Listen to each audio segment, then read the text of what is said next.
এটা আছে 922 একদম ডিসপ্লে কাজ করছে না, এই দেখুন পুরো কালো হয়ে গেছে।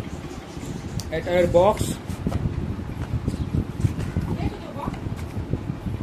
বক্সের মধ্যে ঢুকিয়ে দিলাম।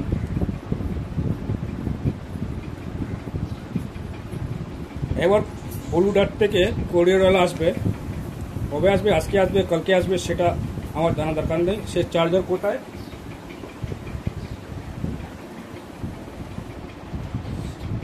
সেটা আছে চার্জার, সেটা নয় সে চার্জারটা এটা এর মধ্যে ঢোকাতে হবে,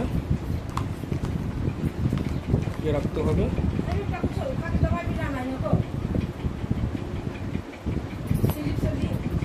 এটা হয়ে গেল, ঢোকাচ্ছি।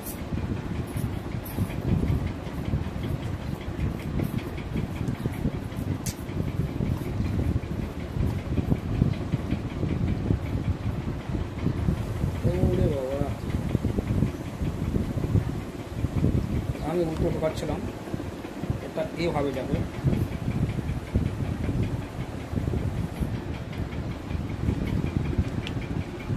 এখন ঘড়ি অন আছে, হ্যাঁ আচ্ছা প্যাক করে দিলাম।